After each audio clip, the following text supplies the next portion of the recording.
ಗೊತ್ತೇನ್ರಿ, 18 ಅಡಿ ಎತ್ತರದ ಬಾಹುಬಲಿ ಮೂರ್ತಿ, 24 ತೀರ್ಥಂಕರರ ಚರಣ ಪಾದುಕೆಗಳು, 2000 ವರ್ಷಗಳ ಇತಿಹಾಸ ಇರೋ ಜೈನ ಅತಿಶಯ ಕ್ಷೇತ್ರ ಎಲ್ಲಿದೆ ಅಂತ ಚಾಮರಾಜನಗರ ಜಿಲ್ಲೆಯ ಮಲೆಯೂರಿನಿಂದ ಕೇವಲ 1 ಕಿಲೋಮೀಟರ್ ಸಮೀಪ ಇರೋ ಈ ಕ್ಷೇತ್ರ ಕನಕಗಿರಿ.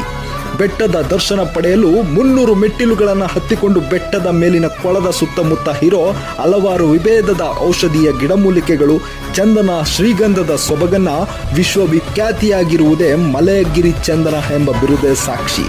ಈ ಕ್ಷೇತ್ರದಲ್ಲಿ ರಾಹು ಮತ್ತು ಕೇತು ಗ್ರಹಗಳ ಕಾಲಸರ್ಪ ದೋಷದ ನಿವಾರಣೆ ಹಾಗೂ ಪಾಪ ಕರ್ಮಗಳ ವಿಮೋಚನೆ ಆಗುವುದೆಂಬ ನಂಬಿಕೆ ಇಲ್ಲಿಯದಾಗಿದೆ. ಒಮ್ಮೆ ಈ ಕ್ಷೇತ್ರಕ್ಕೆ ಭೇಟಿ ಕೊಟ್ಟರೆ ಅಲ್ಲಿನ ನೈಸರ್ಗಿಕ ಪರಿಸರದ ಸೌಂದರ್ಯಕ್ಕೆ ಮನಸ್ಸೊಲ್ಲದ ಮನಗಳೇ ಇಲ್ಲ ಕಣ್ರಿ. ಒಮ್ಮೆ ನೀವು ಭೇಟಿ ನೀಡಿ ಸ್ವಚ್ಛತೆಯನ್ನು ಕಾಪಾಡಿ. ಧನ್ಯವಾದಗಳು.